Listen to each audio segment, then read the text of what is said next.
This episode is brought to you by Indie Film Hustle Academy, where filmmakers and screenwriters go to learn from top Hollywood industry professionals. Learn more at ifhacademy.com. I'd like to welcome to the show Josh Stifter, man. How you doing, brother? Dude, I'm doing great. I'm so excited to be on the show. Oh man, it's the least I could do. You had me on your show, your amazing show. So I appreciate you coming on, man. And I've been wanting to talk to you a little bit about obviously your experience on Rebel Without a Crew and all these other cool things that you've been doing as well. You're a unique filmmaker and the way you do things. So we're gonna get into all of that. But first, man, how did you get into the business?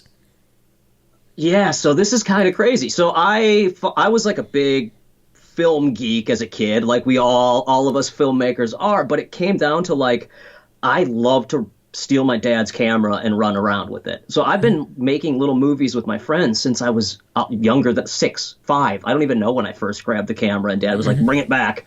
But it was always a challenge of finding friends to work with, finding the right equipment to make it look like a real movie. So I ended up going into animation. I took the Tim Burton route.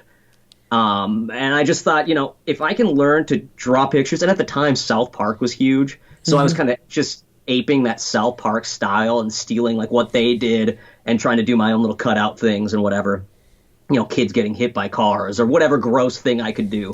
And from there, after I graduated, a whole bunch of shorts in high school and stuff like that. And then I went to animation school, and they push kids towards 3D right now. It's all about video game design because there's so much work in video games. Right.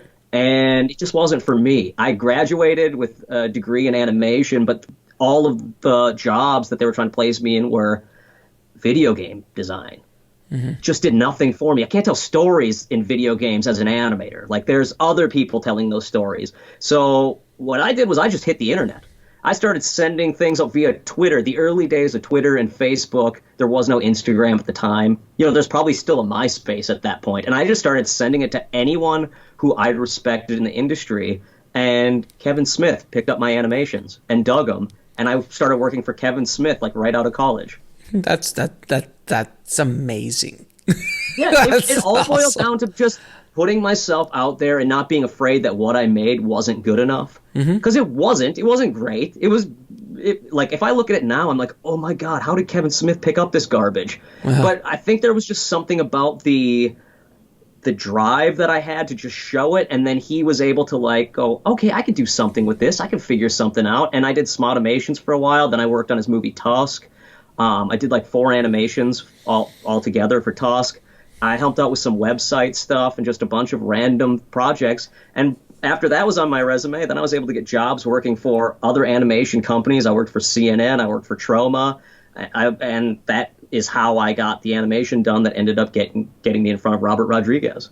Yeah, so how did you get involved with whole Rebel Without a Crew? And explain to people who have not heard of the other episodes I've done on Rebel Without a Crew. What is Rebel Without a Crew? What was the whole thing? Yeah, so I always wanted to be a filmmaker, not an animator. Like, that was never my plan. It was just the only thing I could do by myself that I could get out there to people and seemed monetizable. Filmmaking, it's awesome, great to tell stories, but I mean, you've done hundreds of episodes on distribution alone. Like, it's not an easy game. You gotta hustle your ass off. And I struggled to figure out how I could make something that would be good enough to show to people and also monetizable, that I would make money off of, because I knew my little no-budget movies weren't going to get distribution right off the bat. So I did animation for that. But I was a filmmaker at heart. I wanted to tell stories. And Robert's book, Rebel Without a Crew, was my Bible. Most of the people listening to this have probably read the book, but if you haven't, just read it every day. Just read it. It really is like my Bible. I've gone through 4 copies, like my grandma went through the Bible. Like, I just constantly, I'll flip to pages at night before bed, and I'm like, I need some inspiration. Tell me something, Robert, and read it. So I did an animation with my buddy Josh Roush. It was this weird little art house animation called Other Fish. It's available on YouTube and a bunch of other stuff. But Josh Roush was assistant to Michael Parks on Tusk, and he asked Michael to do a voiceover for the animation, or for this animation. And we barely knew each other at the time, but he got this voiceover, and Josh and I started talking, and we were talking about animation. He's like, man, I got this voiceover. We should do an animation with Michael Parks. So we had a couple of the voice actors come in and do their voices, and then Michael Parks passed away. And we finished the animation, and then I had Michael Parks' essentially his last performance.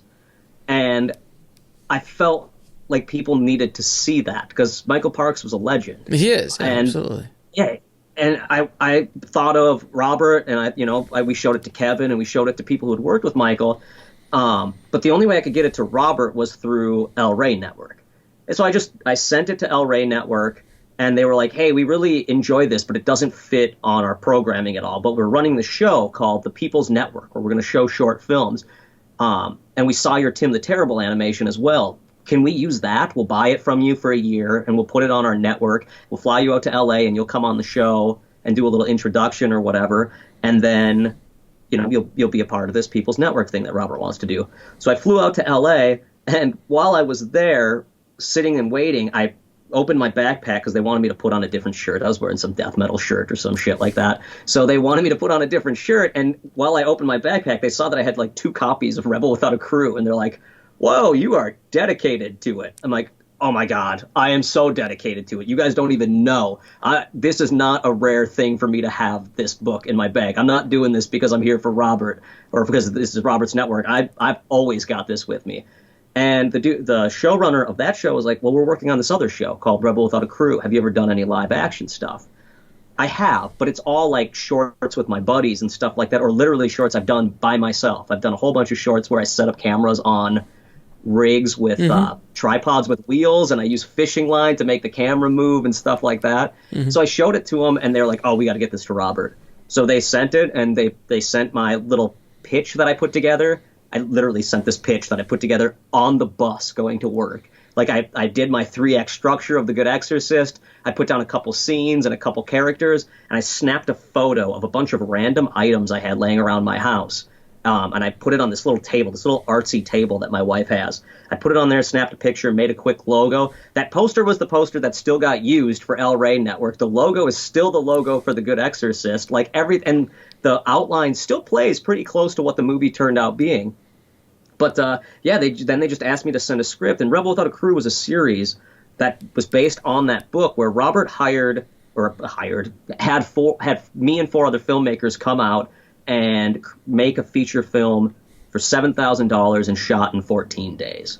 And then we had like 2.5, 3 months to edit, do visual effects, do sound design, do everything. Nice. And then you were part of that. Yep, I was one of the 4 filmmakers, and I made a feature called The Good Exorcist, a silly little horror comedy that, I went into it going like, I have to go on reality TV. This is probably going to be miserable.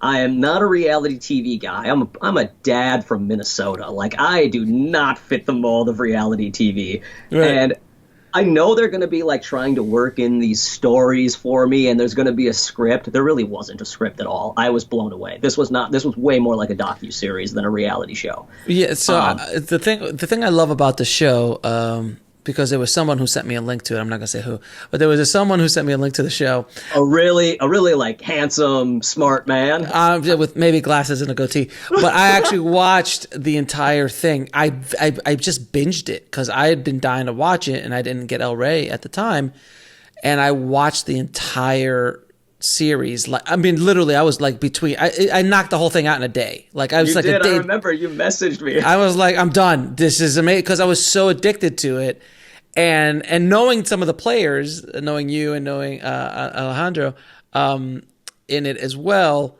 was fascinating to watch. Then I called you up. I'm like, so really, what happened here? And really, what happened here? And I called him too. Like, so what was the thing that happened here? But what I love about the show, honestly, is because I was a part of the process of Project Greenlight. I made it into season 2, just in the opening credits. It's a very, very horrible experience.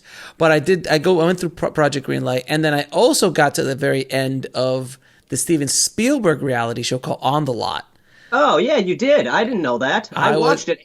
My buddy Andy Hunt was on it. Yeah, well, I got to I was in the final. I was one of the final guys that I flew in and I did the interviews and everything like that. So. And that was, so I I've always kind of like passed by the reality show thing. I would have killed to be on something like this back in the day. But what I loved about it, there was no drama. There was a little drama because it's filmmaking, but there was real no drama for the most part. Yeah, it was not. It wasn't like designed or like, oh, I'm gonna backstab you or this or that. No. There was a little bit of storytelling, but generally speaking, it is a love letter to filmmakers. It was a wonderfully, wonderfully put together show, and you guys were awesome, and you could just see the stress on your faces. Yeah, and it's funny because like some of the things that like the things that are shown aren't maybe necessarily exactly how it played out. It's still reality TV. They're still like coming up with concepts. I thought it was really funny that my sort of story element was Josh's cast is having too much fun and he's getting mad about all the fun that they're having, which is like, okay, that's not really how it went down. There was like a split second where I'm like, you guys, we got to go to lunch in 5 minutes because of union rules. So let's just get this knocked out of the park. But there was no like face that I'm making where I'm like, that was just a random face I made. Yes, because the film is called The Good Exorcist, but yet we can't have any fun.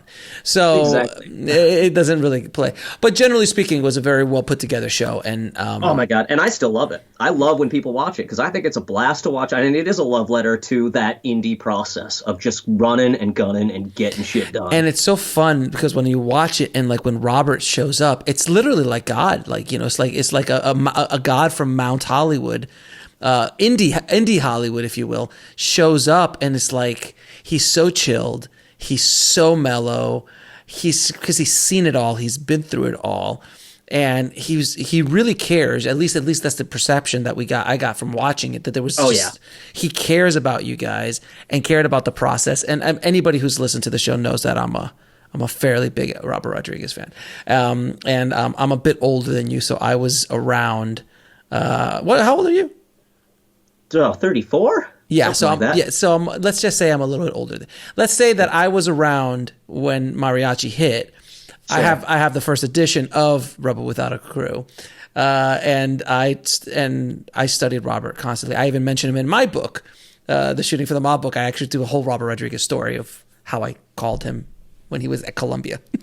Nice. at Columbia Pictures. So pitched myself as I'll do anything for you.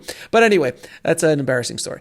But I'm a huge Robert fan. So just watching that and watching how you guys interacted with him was just so cool. He was a guru in as much, and he still is. Like, and the thing about Robert is he really is like the sweetest dude in the world, and really cares about filmmaking and indie filmmaking and trying things and just going for it. He doesn't want to play it safe ever, and he pushed that on us. Like, don't play it safe. Go for it. I do love the scene where he comes into my set as I'm shooting, and you can just see on my face where I'm like, oh man, I'm really trying to get done today. like I can't. I love you, Robert. I just can't. I don't have the time for this right now. I know. I love it and I hate it. And you can hear in someday I'll release this, but in my footage as I'm filming, I go, I guess we'll cut. And then under my breath, you hear me just go, why fucking now? And it's just, I wanted to hang out with Robert. I love talking to Robert. And one of the beautiful things about the behind this, or the one thing I can say about the behind the scenes that you don't see on the show is Robert is a film geek. And he and I would sit and talk about like the nerdiest stuff. Yeah. They were running a drone on an A60 or with an A6300, which is what I shot my second feature Greywoods plot with, or 6500, whatever. The Sony with the amazing, the amazing autofocus, so that on the drone it would just look amazing.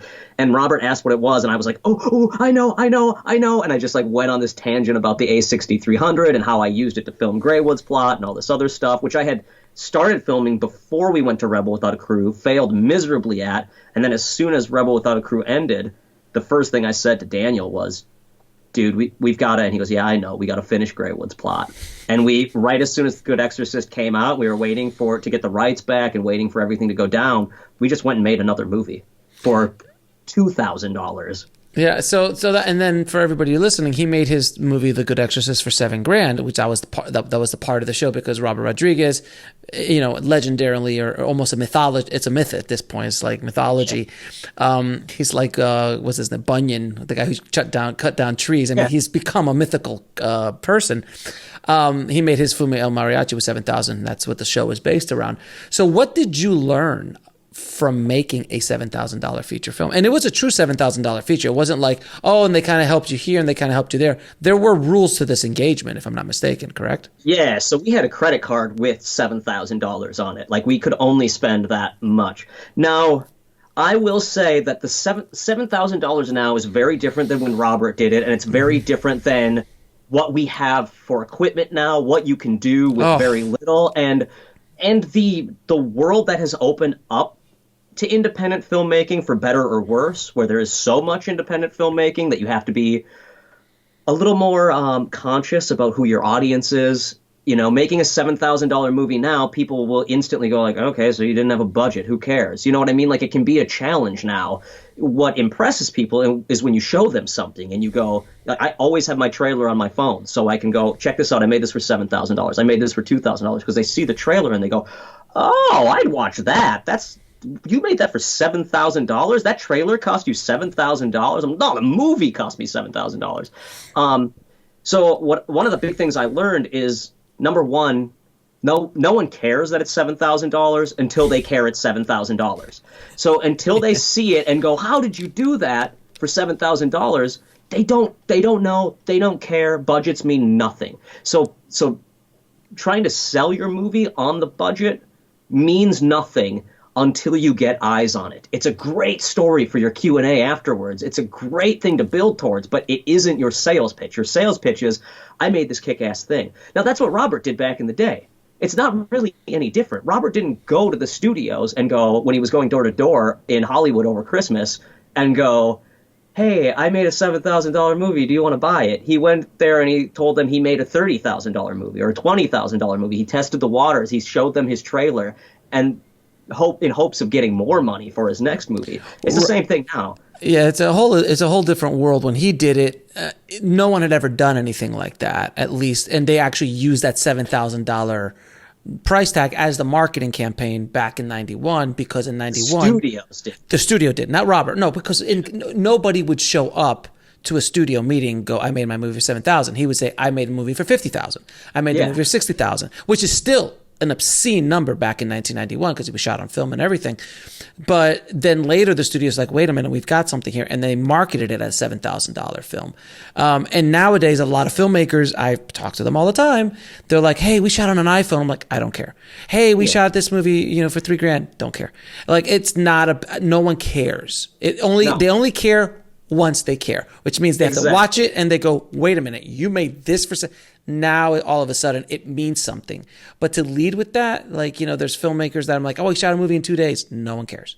I've shot I know somebody who shot a movie in 90 minutes. It doesn't matter. It doesn't matter. It's all about the story. But back then, different conversation. You could use that as a marketing ploy. Yeah, and $7,000, he spent like $6,000, a little over $6,000 on film stock. Like, in the actual movie, he says he tells this to, like, I was just talking to him the other day because he saw Grey Woods and was talking about the fact that he was impressed it was done for $2,000 or whatever. I mean, he asked and then I told him it's a bogus number. I have no idea because I did the editing, I did the directing, I ran the camera, I did the visual effects. There's a visual effect in almost every single shot of the movie. Okay, if I paid myself, this is a $300,000 movie, but I'm not paying myself. Same here. So that number is just a bogus number because I would never do that for someone else's movie. I'd make them pay me for their movie. So if I really want to boil down the budget, I don't count my computer, but on a normal budget, you would count the computers that you bought for said film. There's all of this stuff that goes in the budget. And stuff like that. Yeah, of course. I own all the gear. It's all stuff that I bought over the last 20 years of filmmaking and, upgraded as I went and whatever. But I just, you don't count that unless you're in a Hollywood film, like in a big production. They count all of that. They rent it all or they buy it all. The studio has it all, but it all goes towards the budget. So the biggest thing I learned was just shut up about the budget. No one cares. Make a good movie and show them your good movie. And the other thing I learned is there is no such thing as a good movie or a bad movie. There is just a movie, and you need to put yourself on the screen and get it to the right people, because the right people will care about it. And every movie is someone's favorite movie and and someone else's least favorite movie. So sitting and pontificating about how you're going to make your masterpiece as your first movie, just quit it. Just go make a couple movies, figure it out, and find your audience that's going to dig it. Yeah, no, there's no question about it. Like, anytime I ever got a negative review, I would always just go and look up a Star Wars a Star Wars negative review, or a Shawshank Redemption negative review, or a Godfather negative review, because there were people that wrote bad reviews, and you read them and you're just like, oh my, like, go just type in, anyone listening right now, go into Google, type in Shawshank Redemption bad review. They're hilarious to read. They're just epically hilarious to read. I remember I saw a picture with George Lucas. He had a t-shirt with his bad review on the t-shirt. It was like this long block of text about how bad Star Wars was. I was like, that's meta. That's so awesome. Yeah, man. The Thing was panned by most critics when it dropped. The movie tanked. I think The Thing might be the only, like, flawless movie that I wouldn't change a single frame of, wouldn't add a minute, wouldn't cut a minute. It's a perfect horror, psychological thriller in my book. Masterpiece. And, like, that movie got panned when it came out. Some of the reviews are hilarious. And especially with indie filmmaking, you're definitely going to split the audience. You're making something that is intentionally not made for everyone. If you're making a movie that's for everyone as an indie, no-budget filmmaker, you are doing it totally wrong, and you are going to fail. You need to find your market niche and figure out who you are as a person, and what kind of films you can do that are different than anyone else, that are going to build that audience. And you're just going to improve. Treat it like film school. Treat your first movie like a learning experience. Don't make the best thing you can make. Don't go out and try to make a piece of crap. One of the things Daniel and I really pushed. Daniel was on the Good Exorcist set with me. We were allowed to bring one person. He's the giant man next to you. He is a very, very tall man. He's a large. I am a very short man, and he is a very tall man. I'm not a short man, but I'm still not as tall as he is. He is a giant. He's a big man. And we've always been like this. So I am. It's great watching you two. It's great watching you two together. It's just funny as hell. I'm 5'4" on a tall day, and Daniel is 6'7". So the two of us are. He's a feet over me, 6'6", 6'7", something like that. He just towers over me, and that's one of the things. So our friendship is based. We became friends in kindergarten. Literally the same year. That's awesome. Literally the same year that Robert made El Mariachi, Daniel and I were meeting in kindergarten. I kid you not. Isn't that crazy? Yeah, I was in high school. Oh God, I'm so old. Okay, go ahead. Sorry. So, yeah, Daniel and I were in kindergarten meeting, and Robert was filming that, and then 25 years later, we were out making a movie with Robert Rodriguez. Isn't that mind blowing? It is ridiculous. And so. Daniel came out with me as my +1, even though technically he wasn't a +1, because he was an actor and we could have actors work on our set as well. And he's in every scene of the movie except for one, and he even whistles in that scene. So he's in every scene of the movie, basically. And one of the reasons why I think we became such good friends and continued to be friends is we both loved filmmaking, but he was so tall and I was so small, he always just looked epic in every shot I filmed him in, because I was always getting that badass low angle. And that's not by design, that's just by necessity. It was necessity, right. In fact, in The Good Exorcist, there's a scene where the priest gets sent to hell, and I wanted Daniel to, number one, we filmed it on Troublemaker Studio at the same spot where they filmed Planet Terror. I wanted Daniel to be kneeling in hell in the same spot that Bruce Willis stood. Now, I removed everything from the shot. I digitally changed everything, so you would never know that. But I just thought that would be a cool story to have Daniel be kneeling in hell where Bruce Willis stood for Planet Terror. And then on top of that, one of the reasons I wanted him to be kneeling in hell was in hopes that I could finally film him from a tall angle, from my normal angle, and get a shot of him. And I could not. I had to stand on a bunch of chairs and get the tripod up all high up. He's that tall that he was kneeling, and I still couldn't get a low angle or a high angle down on him. So I'm gonna geek out here for a second, because there's been a lot of talk about Tyler Perry's amazing sound facility, sound stages, production epic mecca that he's built in Georgia. But talk to us a little bit about Troublemaker Studios, because that was kind of like the first indie. He like, again, I'll say it again. Robert's a god, and he's a mythical guy, and what he was able to do with creating what he's created over in Austin is pretty mind blowing. So can you tell us a little bit about what Troublemaker Studios is like, and how it's worked in with El Rey and everything? I just want you to tell the story, because I really want filmmakers to understand that it's a possibility. You can take your stuff to the next level. You can. So that was one of the things I wanted to bring up, is you can dream big. Like, legitimately, I have no dreams, or the kind of filmmaker I am, a $250 million movie doesn't sound fun to me to be a part of. That sounds really, really, really, really, really hard, and a lot of pressure. Sitting on the Alita set, editing my $7,000 movie in a $7 million like area.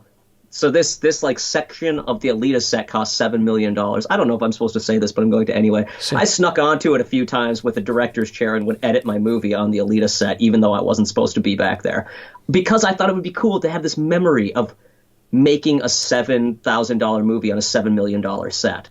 Mm-hmm. But what Robert has is, it's an old airport. You can look this up. You can see it on Google Maps or whatever. It's this big airport that he's turned into a giant green screen. He has all the studio space. He's got everything there. He makes his movies there. They shot Predators there.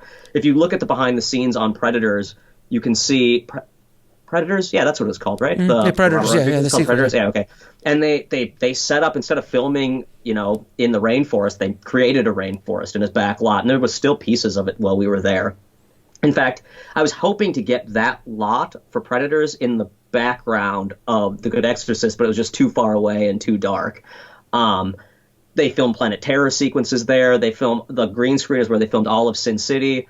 Alita, they had the big soundstage there for Alita, and you can actually go and watch a behind the scenes. I think it's might be on El Rey's YouTube page, or maybe Robert's YouTube page. It's on someone's YouTube page, but there's this really, really great behind the scenes that Steve Joyner put together. Steve Joyner is like Robert's, he's his prop maker, but he's also just, I never felt, even talking to Robert, I talked to Kevin Smith, I talked to Robert, I never felt like I was in the presence of someone that was bigger than me. Like, not like everyone's bigger than me, but like, was doing things more important. I always feel like we're all just kind of filmmakers doing film stuff. There was a moment where I was talking to Steve Joyner in his office while making The Good Exorcist, and I was holding a and talking about how you... I'm sorry, you were holding what? You broke up for a second. You were holding what? A Hattori Hanzo sword. Nice. From Kill Bill. Literally holding a Hattori Hanzo sword because Joyner made them. Mm-hmm. So I'm holding one. They're all over at the Troublemaker studio. Holding one of those, eating a salad, while Steve Joyner is telling me how they used methyl cellulose in the Alien movies and how I could use that on my monsters. And I was like, this is the most insane. I'm in presence of someone who has done things that I have never dreamt of. Like, it was just a crazy moment. But that's the kind of stuff that Troublemaker Studios are. The Steve Joyners, the people that you just are like, oh my God, Robert surrounds himself with the masters, like the best people in the world who can do things where you're just like Nina Proctor, who is his costume designer. She was in the show. She's the one who kind of walked us through wardrobe. And folks, the other thing you'll learn is when you go in to make a feature film and you're under pressure to make a feature film, there are things that you do not know, and you will rely on anyone who can help you in any way. I do not know wardrobe at all. I literally wrote the movie The Good Exorcist because I could put my best friend in a priest costume and he'd never have to change. I have wardrobe every day. It'll end up stinking after 2 weeks, but I don't have to change him out of it at all. And Nina helped me through all the other characters and what they could wear. And I relied on the actors. They will read the script. They'll figure out what their character would wear better than I could, because I just did not have the time or the patience to sit down and go, like, what shoes would Stanley wear? And Avery figured it out and showed up to set. Stanley is kind of a goofball in the movie. Showed up to set one day with one pant leg rolled up. And I was like, that's funny. Why do you have one pant leg rolled up? Thinking he was just going like, I don't know. I figured a character in Dumb and Dumber would do it. And he's like, well, here's the thing. I figure Stanley works on a ranch, okay? He'd probably ride like a little motorized bike around the ranch to get around. So he'd roll up his pant leg and then he'd have it up so it wouldn't get caught in the chain, right? And I'm like, no one is ever going to get that, Avery. No one is ever going to think about that. And he's like, I know, it just looks stupid, but at least we have an excuse for why I look stupid when I wear this. I'm like, dude, dead on, go for it. You do you, man. You do you. Exactly, I did that, and it looks awesome. I've only had one person ever watch the movie and go like, why was his pant leg rolled up? But that one person caught it and then thought it was funny when I told the story. Now, you made the Good Exorcist for $7,000, but now you've decided to go down in budget on your next films. Why is that? Because most people go up. I'm a proponent of going down. My second film, I went down. I love doing that. I think you get more control and all those other things, but I'm curious why you did. So, and it wasn't like we ever thought about it. So we wrote around what we had. And most of my budget for The Good Exorcist went to paying my cast. I paid my cast enough for gas and for dinner every day, like just enough to make them go. Make it worth coming out. Like for real, I didn't want them to go away with nothing. So I think I paid everyone who was like not more than a day player. I paid a couple $100, just something. And then day players, I'd give $50. And then they'd get lunch while they were there as well. I didn't give anything to Daniel. Daniel got nothing because he's a friend. Friends work for free.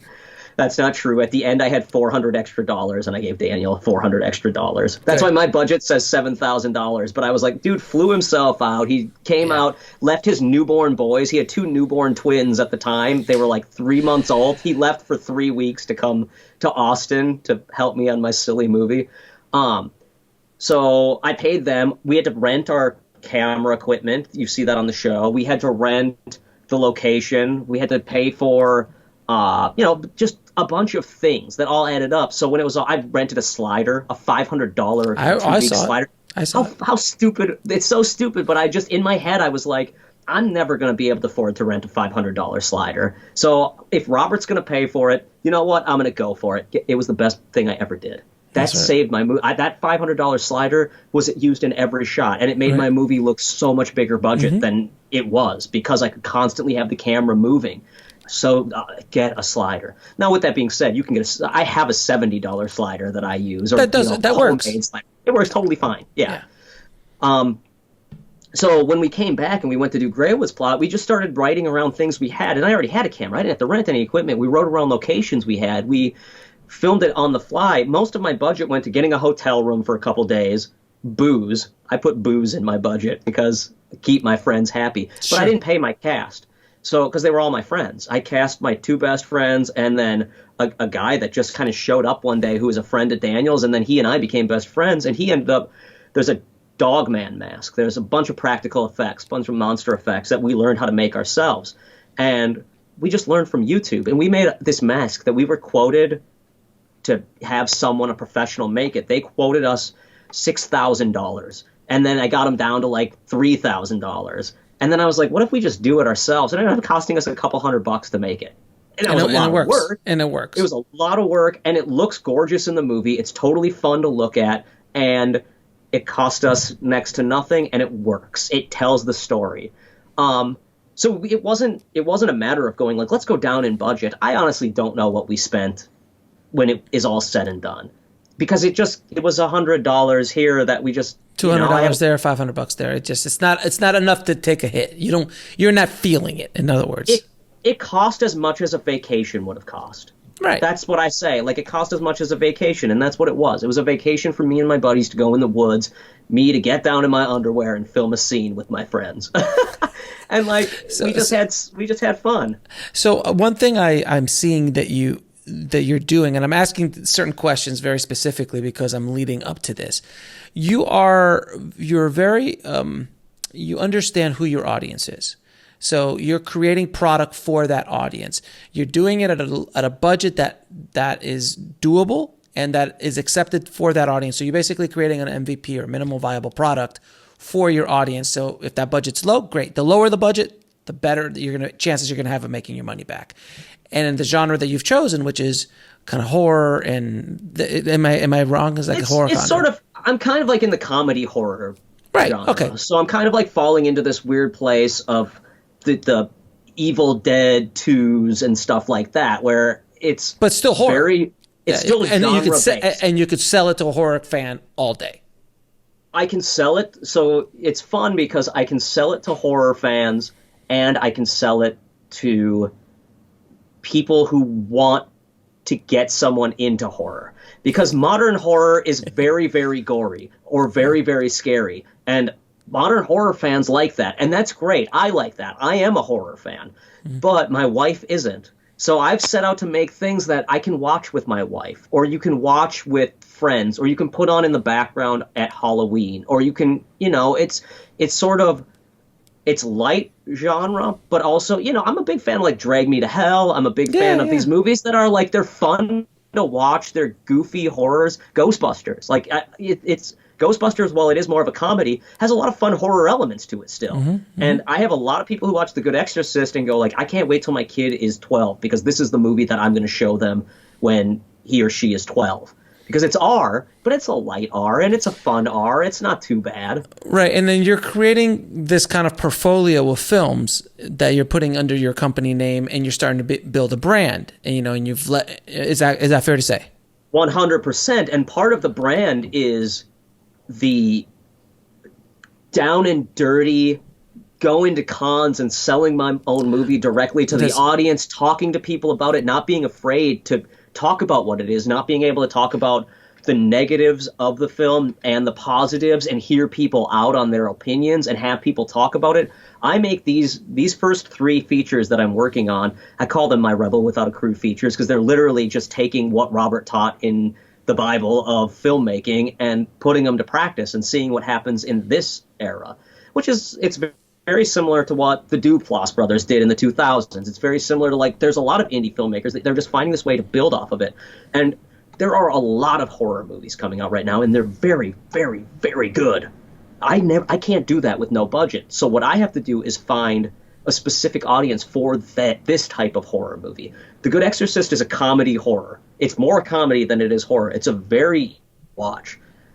Greywood's Plot is more of a body horror mixed with comedy, but it's fun for the independent film audience to watch. It's black and white. It does weird stuff. It's the kind of movie you can watch and go, you'd never call it an art house movie, but you'd never go, this is a blockbuster horror.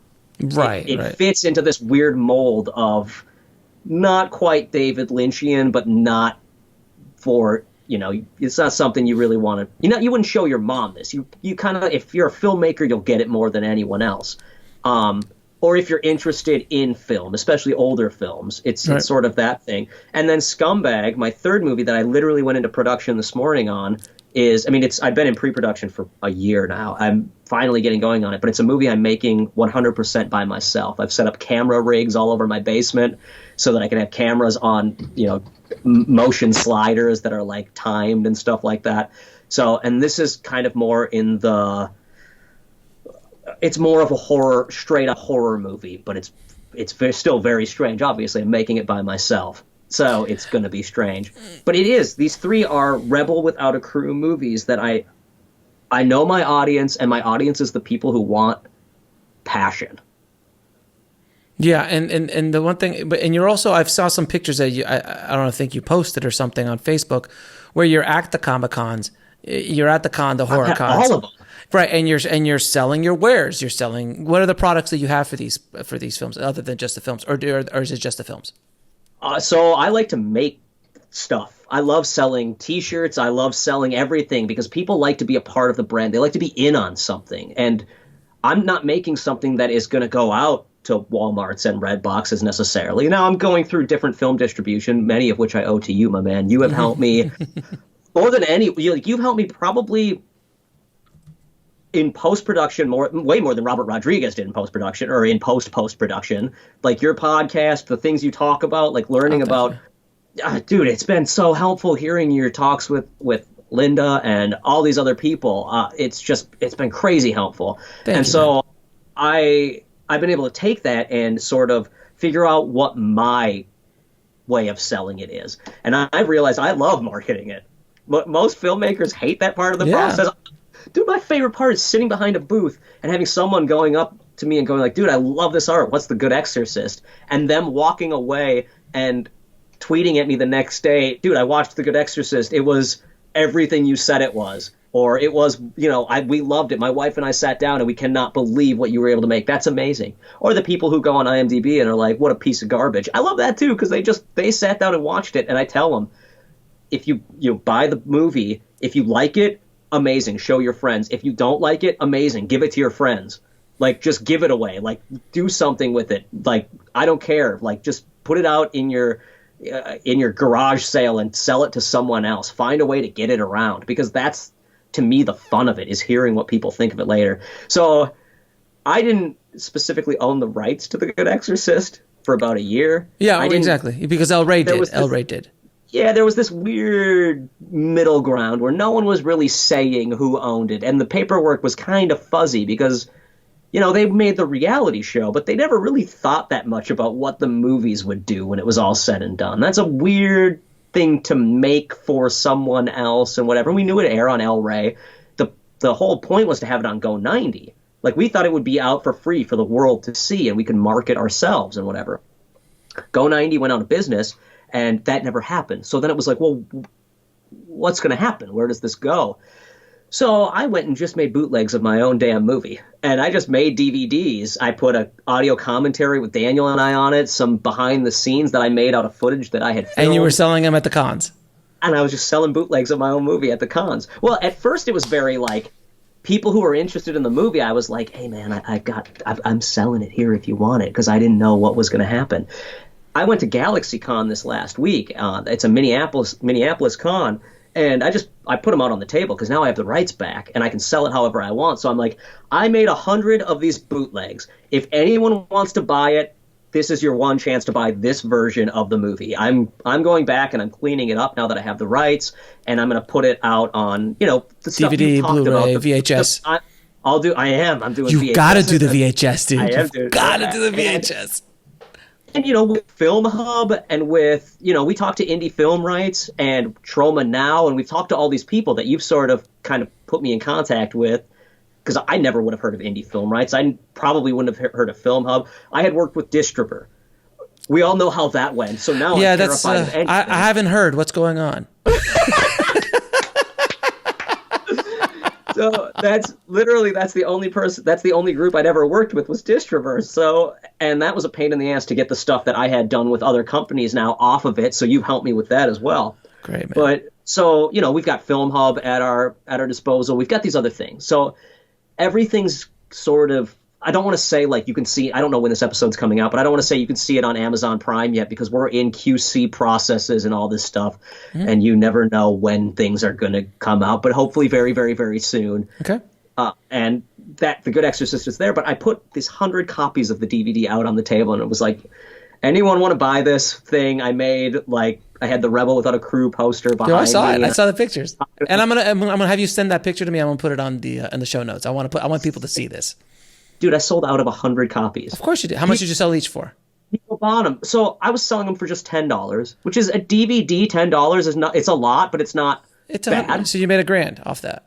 I made $1,000 off of it. Well, and here's the thing: as people bought it, they ended up buying T-shirts. They ended up buying patches and stickers. They ended up tipping me. They were just like, $10 is too little, man. This is a limited edition thing. You autographed it and I signed. The DVD was just like literally a white DVD, so I draw a little picture on it and sign it and stuff like that for everyone. So they'd give me a little extra. I ended up making a little bit of money that I didn't spend anything on the movie. The movie's a $7,000 movie out of Robert's pocket, not mine. So yes, but he's already monetized it enough through. Yeah, of course. Yeah. He's already monetized it. Robert's not in the business of holding down the 5 $7,000 films and locking them up in distribution hell. I don't think that's really what he's about. I was assuming at one point or another those rights. I mean, I understood it. There was probably a windowing. It had to be on air, and they still probably own it for life to be able to be broadcast, which makes perfect sense. But if you can exploit the other... It was my student film. Of course. The fact that I get to make money on my student film, anything. If I make $20, that's better than most students make on their student films. And I really want people to understand this, because this is what I'm preaching in my new book, The Rise of the Filmtrepreneur. I'm really preaching. You are everything you just said is a Filmtrepreneur method, without question. You identified your niche. You've made the product for low money. You're actually leveraging press and attention that you would have not gotten in a normal $7,000 movie. So you're leveraging that. You've created multiple ancillary product lines that you can sell at these places. And now you're actually exploiting the rights to that film and exploiting that product in other multiple avenues that are non-exclusive, so you can continue to spread those revenue streams, hopefully passive revenue streams, that you'll keep coming in for years to come. Is that a fair statement that covers everything? It is 100% a fair statement. And on top of that, because I've done all non-exclusives, after, a year here and a year there and whatever, I get to go back to it and see where it's at. So it's the long game of like, well, if The Good Exorcist builds an audience, great. But I can always just keep going with this sort of self-distribution or with these little non-exclusives that will help me get more and more eyes on it throughout the years. So that's the beauty of this movie and I still retain the rights to sequels. I still retain the rights to do an animated series. Merch, lunchboxes. Is huge. Dude, I'm literally doing a lunchbox. Of course, I'm literally doing a lunchbox. I'm so excited. Dude, in my book, I talk all about the horror niche because it's such a lucrative niche for independent filmmakers, and they love physical media, they love merch, and if you love what you're doing, I mean, they can smell a money grab, so don't try to do that. But so you really do need to love what you're doing. But if you do, that is an audience that can sustain you if you want to put the work in. If you want to go and hustle the cons and also build up a brand and do all, you can make a living at it. And you could actually, I was going to ask you, like, you have 2 movies now, you're making your 3rd now. So in 3 or 4 years, you might have 4, 5, 6 of these movies that were done at a very low budget that you controlled 110%. You have complete creative control. And now you have multiple revenue streams coming in from all of these. So every time you go to a con, all of a sudden you don't have one movie, you have multiple movies and multiple merchandises and things. Then of course you could be selling this online. You could be doing other different ways to create more. And I'm assuming there should be an online course somewhere coming online where you're teaching people how to do all these things, because now you've established yourself as an expert or thought leader in this space, based in the horror movie space, and show them how you're doing it. So that's another revenue stream you can create. All of this stuff. But you're not, look, the thing is, I'm trying to make a point here, is that you're not going to become a millionaire right now off this. You might. That's great. But you're doing what you love to do. You're putting food on the table, a roof over your head, and you get to be an artist to do whatever the hell you want while you're still providing a service to an audience. And that, to me, is the dream. Sure, Robert does that on a much larger scale than both you and I put together. But that's okay. It doesn't have to, we all don't have to be multimillionaires working in that sandbox. We can work at smaller sandboxes. My sandbox is different than your sandbox. We all are creating different worlds for ourselves, and the tools are around today that we can do that. So first of all, I applaud you, sir. I applaud a golf clap, sir. A golf clap. I love the golf clap. Yeah, and I mean, and with animation and stuff like that, I've also found out that with one of the things that I use these movies to do is build up, number one, my skills as a director, to learn, like, I put myself in the movie, in the second movie, because I wanted to learn what it's like to, be covered in fake blood or wear a mask or have that process done. So when I'm asking a actress or actor to do that, it's not weird for me. I've lived through the process and I get it. So I'm trying to build myself as a director, but then also finding, like, I've gotten good at visual effects. I've done visual effects on Robert's movies. I've done visual effects on Trauma movies now. I've done visual effects on all sorts of movies coming in, and you've talked about Jeremy Wanick before a few times, right? Yeah, Jeremy Wanick he has been a total inspiration to me, in as much as, dude is one of the hardest working people you'll ever meet in your life. He is so hardworking, and we worked at a full-time job together for like 10 years. So we worked together forever. Both just branched off from that to start our own businesses, and I literally had lunch with him this morning. Nice. And we talked about the movies I'm working on, and we talked about some of the things I'm doing with Trauma and Full Moon Features and all of these other kind of like B movie companies. Is Full Moon still around? Is Full Moon still around?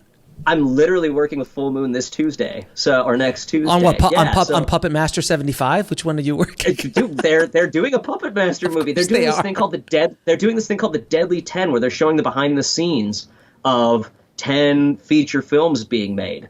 So there's all these feature films being made, and they're like live streaming the process. And I think it's deadly10.com or something like that. And I'm going to be filming the behind the scenes for one of these movies. That's and awesome. Just because I love doing behind the scenes stuff, and because of Rebel Without a Crew, I've kind of worked on the reality stuff. So, but I learned from these small like these B movie companies, and they're kind of like where my mind is going as well, because they did the Empire thing that got them into making a whole bunch of crappy movies at the time in the 90s. They built this thing, this empire of it, and they're still able to do it today and make a ton of money off of it because of, building this empire in their own way in their time. Anyway, long story short, like Trauma, like Robert, like all these guys. And talking to Jeremy, he taught me sort of this work ethic, and we were talking about how visual effects has been a way for us to both build our brands and build our companies. And I've used animation, visual effects, and just learned over the last 10 years. And now I'm getting to the point where I can direct my own movies and tell my own stories.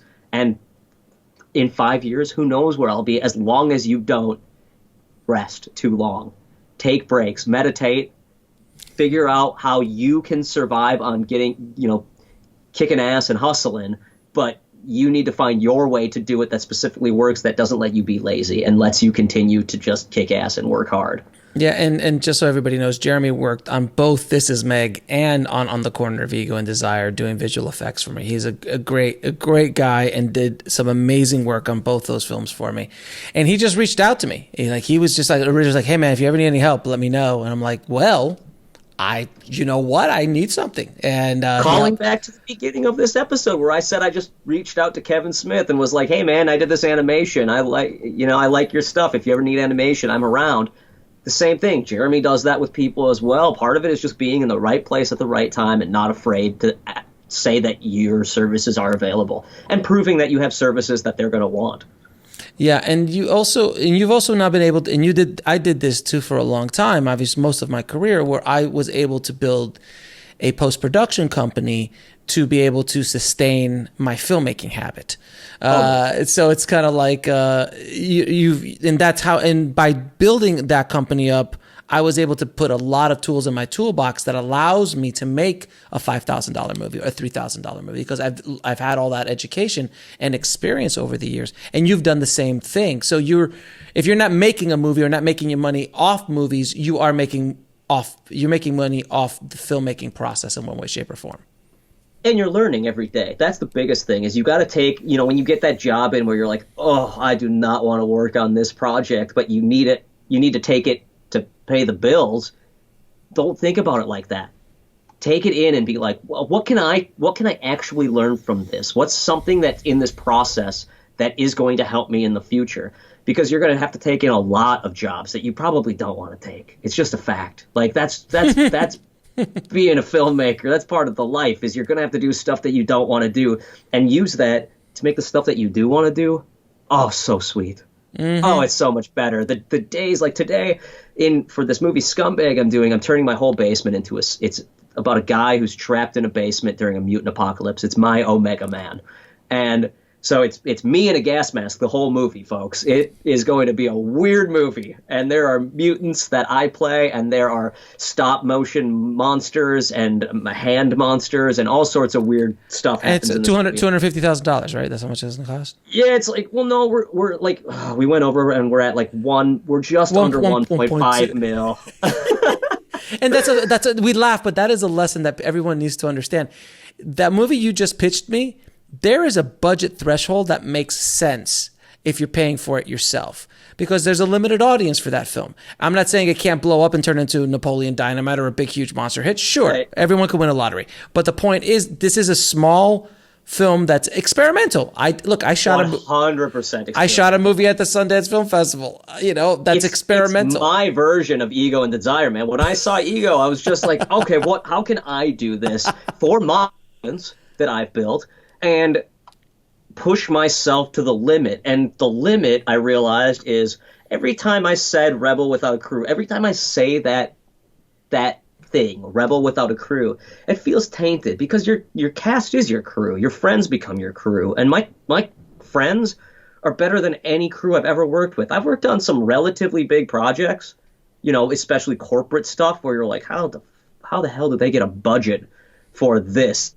big for a Best Buy commercial? You're just like, oh my God, this is my next 7 movies in this budget. And the crew is massive. And so working with my friends, they've become a better crew than any of those productions. They're just amazing. So my only real way of making a movie without a crew is to get rid of everyone. I just have to work by myself. And I know that I'm not going to have I'm not going to have an audience like a Star Wars would have. That's just not going to happen. But what I will have are filmmakers who are interested in the process, people who are going into it going like, there's no way he accomplished something. He couldn't do it. The naysayers, the people who just want to see a fun, weird little no-budget horror movie. And people who know who you are and want to follow you. And people who see the trailer and go, oh, that looks cool. Because in the end, I hope that the movie is able to just be watched on its own. I want to make something that if you don't know what you're going into, you'll watch the trailer and you'll be like, oh, this looks interesting, I'll check it out. So if I can get to a con and get the trailer in front of people and sell it to them, I'm going to make money off of it.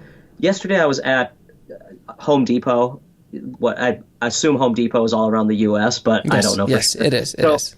I was at a Home Depot and I was like, oh man, my basement has like this little window at the top that I wanted it to look like it got,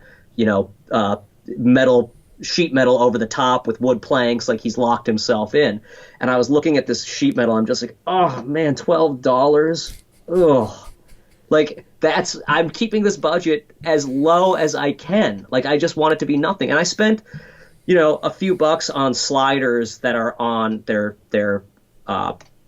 timed sliders. Mm-hmm. I think they're like 400. I think I spent $400. Yeah, I think through your iPhone, you can use the iPhone to connect it. Exactly. Right? That's the kind I got, the iPhone kind. And so, I spent as I'm going, I've spent maybe $1,000 on new stuff, which then I can use on my next movie. So it's justifiable in that way. And if this movie ends up being a $3,000 movie, great.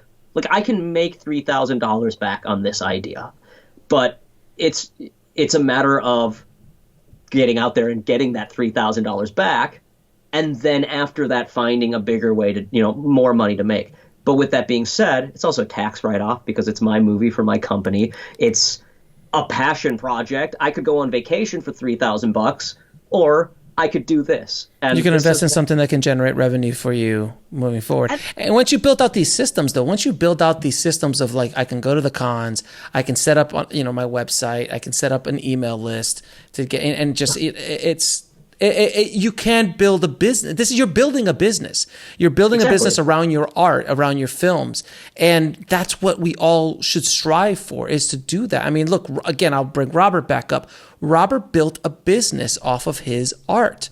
It's a massive business, and he was many ways he was at the right place at the right time in the 90s when El Mariachi showed up. When the opportunity for El Rey Network showed up, he was at the right place at the right time and had the right, everything fell into place.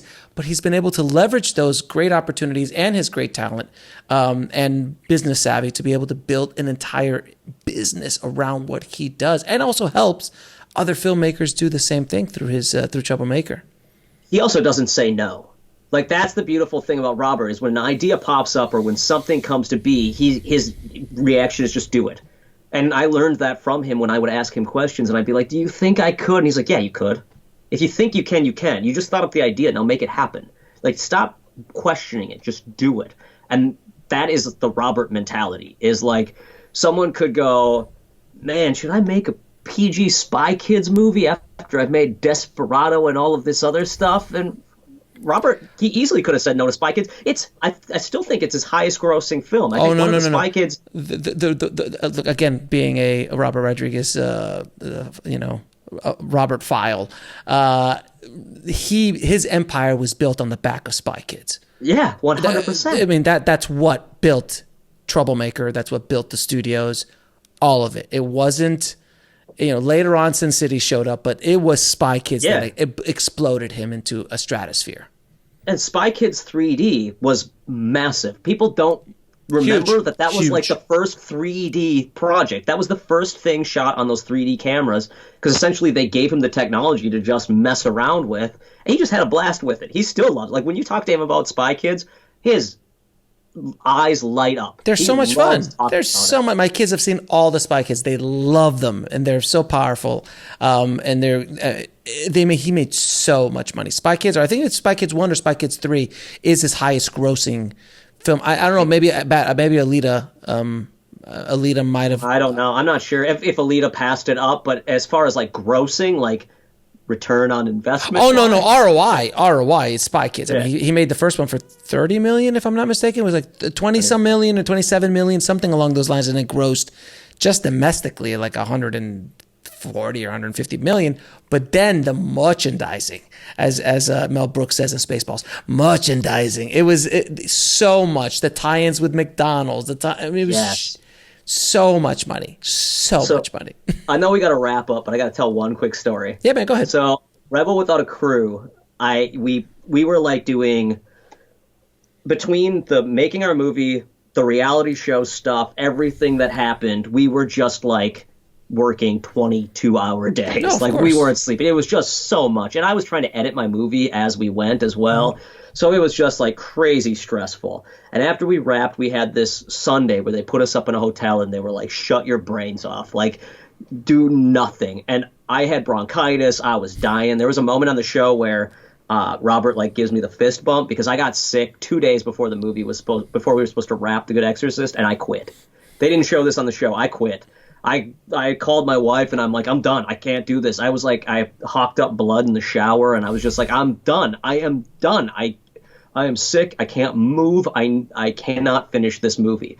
And I had scheduled all of the fun stuff, all of the bloody stuff in the movie, all of the stuff that makes a movie mine in the last 2 days. Because I'm like, well, we'll get through all of the story. And then in the last 2 days, we're just going to spray gallons of blood. We're just going to go for it. And I was so sick. I didn't want to do any of that.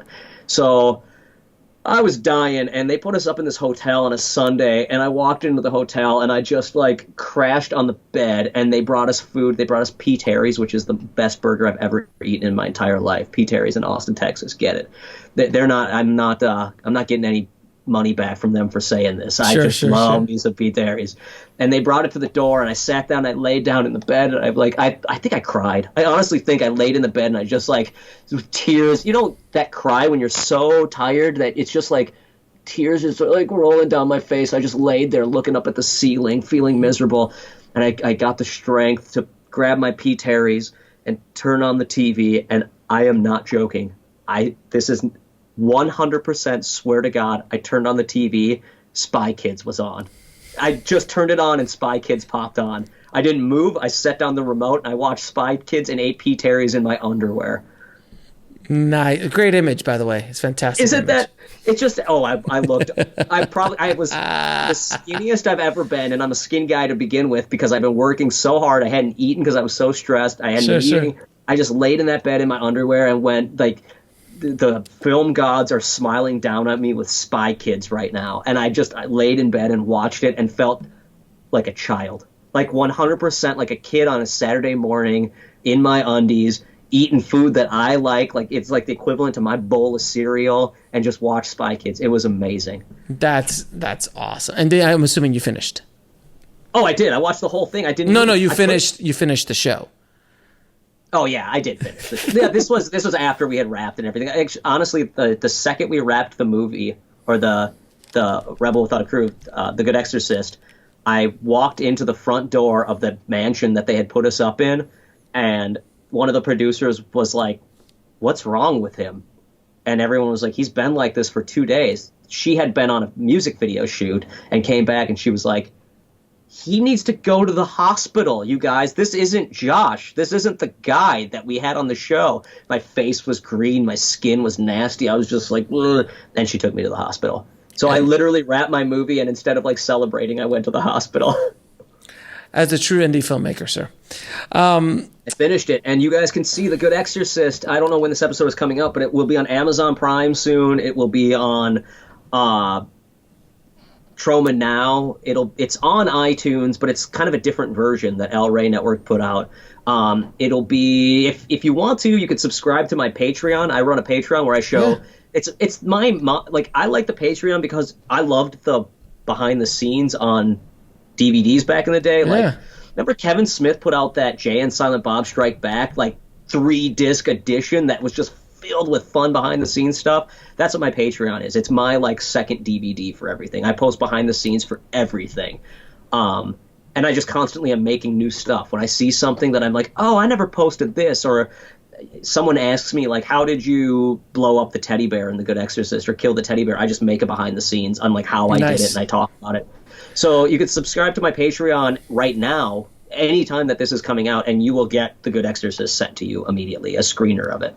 That's awesome, dude. Now, before I end the show, man, I wanted to ask you one question. You brought this up in our pre-show interview, if you will.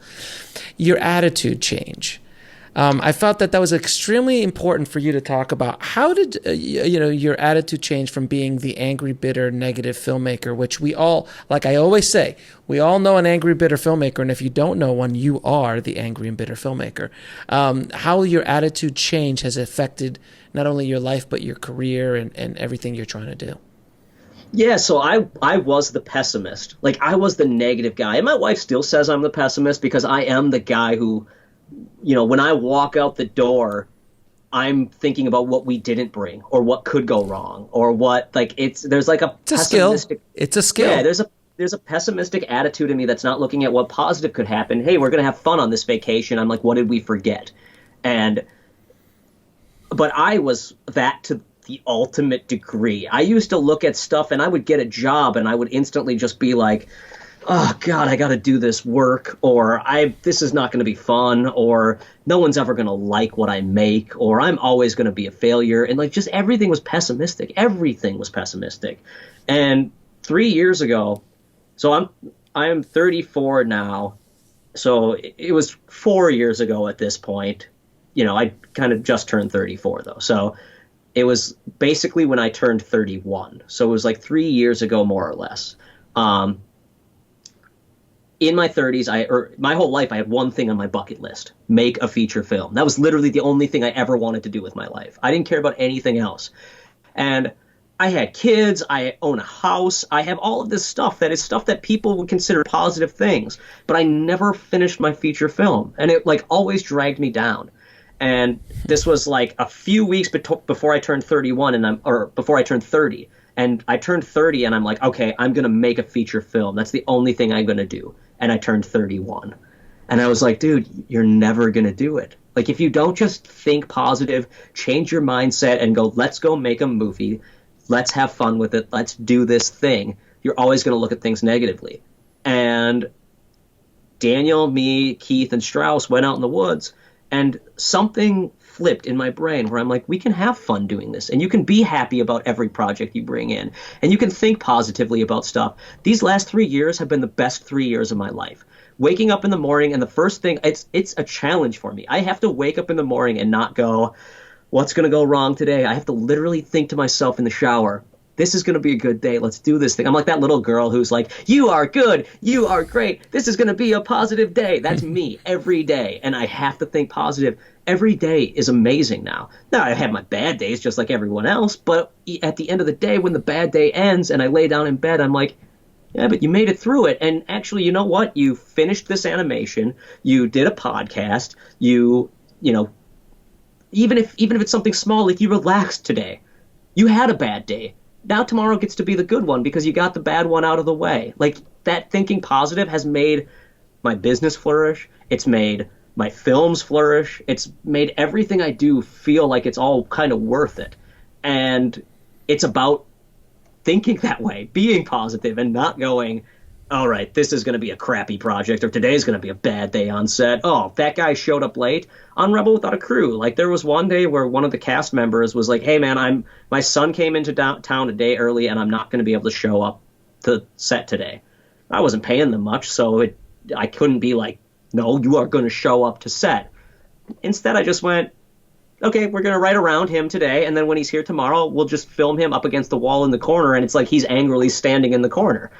Totally fine and totally worked. And no one ever has noticed it in the movie that he wasn't on set that day because I found a workaround. And you could have lost and you could have lost your mind and ruined your entire day and ruined the shoot that day. If my attitude had changed based on him not showing up, it would have been a terrible day. So I told the story about how I called my wife and I was like, I'm not filming. I'm not, like, that was the day that pessimistic, angry Josh showed up. And I called Daniel and he said, actually, I talked to one of my PAs from the reality crew, and he was like, all you need to do is get to Daniel and you'll change your attitude. And I was like, yeah, Daniel can't show up for another 2 hours and I'm leaving. You guys can't, like, there's no way. He's like, well, what would make you happy? What could you do? Like, what would turn your attitude around? He's like, I see that you don't want to be here. What would change your attitude? And I'm like, you know what? I want to go to the Halloween store. And this was the day after Halloween. So it was like the 90% off day. So I went to the Halloween store and I just bought like 6 gallons of blood and just walked out of there with like 90% off gallons of blood. And I'm like, all right, today is going to be an okay day. And I just found that thing to turn it around. And then I got to set and Daniel was there and he was like, all right, you want me to roll around on the phone or on the floor with a telephone? And I was like, oh, that sounds like fun. Yeah, I guess I'll stay. Let's do that. And that's when we filmed the scene where Daniel rolls around on the floor with a telephone. That's awesome, dude. That's awesome. Well, it's all about that positivity, man. I think there's so many people who don't make anything because they think about what bad could come from it, or the fact that someone's not going to like it, or the fact that, you know, it maybe didn't turn out the way they wanted it to, or whatever. Yeah, get rid of that, man. You just gotta go. You just gotta go. That's going to hold you back every day of your life. Think about the one person who's going to like it. Think about the fact that you finished something that no one else will ever finish. Think about the fact that, you know, tomorrow's another day and you never know what's going to happen. So keep pushing forward. Fantastic advice, sir. Now I'm going to ask you a few questions. I ask all of my guests. What advice would you give a filmmaker trying to break into the business today? Just start right now. Start. Like right now, you are sitting here thinking, as a young filmmaker, you're going like, how can I break into the business? You're never going to break into the business if you're sitting there thinking. Stop thinking and go make a cartoon or go shoot something in your backyard. No one has to see it. Just go do it right now and show it to your friends. Show it to your significant other. Like so many people I talked to, I did a high school, like a Q&A at a high school for this like film. All these students made films that they showed on the big screen. And this one girl asked like almost this exact question. And she was like, now that I made my short film, I don't know what to do next because I don't think I can do a feature, or I don't think I can. I was just like, why? Like, I'm no better than you are. Like, if you can get a camera from your school that's better than the camera I had at the time filming this, like, you have equipment. I know that schools have them. Like, just go do it. And if film school is your route, go for it. Like, that's great. If you feel like you'll learn more in film school, totally go for it. If you feel like you'll learn more just going out and making a feature film, go do that. Do what you feel is right for you. I wasted years because I tried to listen to what people told me I should do. You know, I ask my dad every day, or I'd ask other people who have no idea how to get into the film industry. They know how to do something else. That was the worst advice to myself I could give is listen to other people, because it didn't work for me. What worked for me is the day I got up and I just went, screw it. You and your buddies are going in the woods and we're making a movie. Good for you, man. Now, what is the lesson that took you the longest to learn, whether in the film business or in life? Be positive. That was the hardest part. I mean, looking back at my 20s, I can't believe how angry I was about everything. I bought a house. I had kids. I did all this amazing stuff that, you know, is very cool. I worked with Kevin Smith.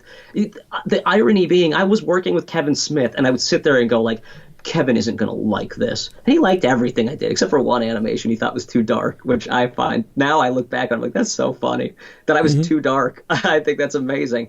And I just had to change a few things, and then he was kind of cool with it. But I like bloody, gory stuff, and Kevin didn't like bloody, gory stuff, so we found a happy workaround for it. But yeah, the thing that took me the longest to learn was just be positive. Like, stop worrying about what other people think, and be self-aware of what you think of yourself. Like, you got to take yourself outside of your body and just look at, like, would you be proud of you, or what would you do? What would you tell yourself? I saw this. There's this meme going around that's like, be the person. Fuck. I mean, I totally am screwing it up, but it's like, be the person to others that you would have wanted to be. Yeah, whatever. like that, I'm screwing it up. Or I understand what you're saying. But I think that same thing goes for yourself now. Think about yourself in the future and what that future self would say to you at this moment. Like, if you can get to the place that you want to be, like 10 years from now, I hope to have 5 films done, 5 features done that I can have on a table, little mini empire. Now I'm shooting realistic and small with that. I think I can do more than that in 10 years. But what would that guy say to me now? And he would say, go make Scumbag. Go make that movie that you're going to make by yourself in your basement. Don't be afraid to do that. Because every day I wake up and I'm like, I can't do this. How am I going to keep things in focus? How am I going to get good audio? How am I going to do this with a gas mask on? But that guy would say, go do it. I know he would. Like, because I wish I could tell myself 10 years ago to go do that movie right now. Oh, God, I would have said that so many times. Jesus, I wasted 20 years waiting to make my first feature because I was an idiot. But anyway, that's another story for another day. 3 of your favorite films of all time, sir. Well, I'm going to go with American Movie. Have you seen that documentary, American Movie? It's one of the greatest filmmaking movies of all time. I seriously put it on in the background while I'm working, and I get so inspired by Mark Borchardt. Now, I know they're playing it up like this dude is kind of, goofy Mark Borchardt. He's talking about all this crazy stuff, and he's, frantic, and, he can't finish his feature film and makes a short film instead. But I watch it, and I'm just like, this guy is the most passionate dude I've ever seen.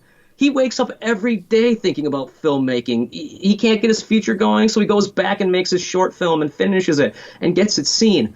How many people would have just let that short film die? I mean, it's not even that short. It's like a 30-minute short film. And, like, he could have easily just been like, I can't finish this. And he's working on 16 millimeter, which instantly I'm just like, oh, my God, I can't imagine working on 16 millimeter like that in your basement, in your house, going to the school. I love that movie, too. Yeah, it's like watching Ed Wood. Like, when you watch Ed Wood, people are like, "Oh, he's crazy." I'm like, no, it brings a tear to my eye every time I see it. It's exactly that. It's a documentary being able to see that kind of mentality. I love it. So, American Movie is my number 1. Number 2, I'm gonna have to go with The Shining. The Shining got me some hard times. Like, when I was in that pessimistic mood. And you should turn The Shining on to rise your spirits, sir. I would turn it on because I'd be like, well, at least I'm not as crazy as Jack Torrance. Like, wow. I was working like 50-hour weeks and then coming home and animating for Kevin Smith, which was also taking me like 40 hours. So I was working like 90-hour weeks. I was so tired. I wasn't sleeping. I was losing my mind, and I wasn't able to work on any of my own stuff.